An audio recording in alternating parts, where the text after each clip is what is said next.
नमस्ते।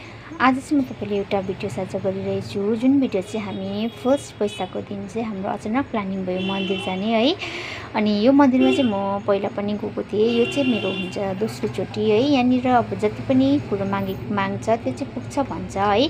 त्यसले गर्दा म पनि अब सेकेन्डचोटि फेरि पनि जाँदैछु है। यहाँनिर यो मन्दिरमा दिदीहरू चाहिँ अघि गइसक्नु भएको थियो, म र मेरो बुढा चाहिँ अलिक ढिलो भएको थियो है।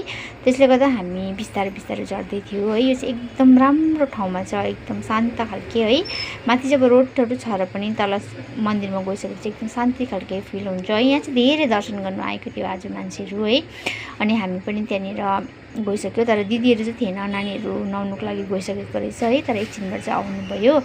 आएपछि चाहिँ दिदीहरूले चाहिँ सामानहरू मिलाउनु हुँदै थियो। यहाँ चाहिँ अब सामानहरू चाहिँ आफूले लगेर एकदम होसियारसँगले बाँधेर आउँछ भनेर चाहिँ एकै जग्गा बसेर चाहिँ दिदीले यसरी लेखेर दिनु हुँदै थियो है। आफ्नो नाम अनि गोत्रहरू सबै कुरो चाहिँ लेखेर दिनुपर्ने रहेछ। अनि पण्डितले चाहिँ सबैलाई बसाएर पूजा गर्नुहुँदो रहेछ है। अनि हाम्रो चाहिँ यहाँनिर पूजा सकियो है। सकिसकेर चाहिँ हामी प्रसादहरू खायो। अनि यहाँ वरिपरि कतिवटा कुरोहरू हामीले हेऱ्यौँ, अरू मन्दिर, हनुमान मन्दिर अनि शनि मन्दिर पनि छ यहाँनिर है। अनि काली माको त छँदैछ है। त्यसले गर्दा हामीले एकछिन फोटो खिच्ने भयो है सबै। त्यसमा सुषमा म्याम अनि उहाँको दादा पनि आउनु भएको थियो अचानकै। अनि हामी यसरी फोटोहरू खिच्यौँ होइन। फोटोहरू खिचेपछि चाहिँ अब सबैजना अब घर जाने टाइम पनि भइसकेको थियो। त्यसले गर्दा दिदीहरू अटोमा चढिसक्यो अनि हामी पनि घरतिर लाग्यो है। म र मेरो बुढा चाहिँ स्कुटीमा लाग्यो है।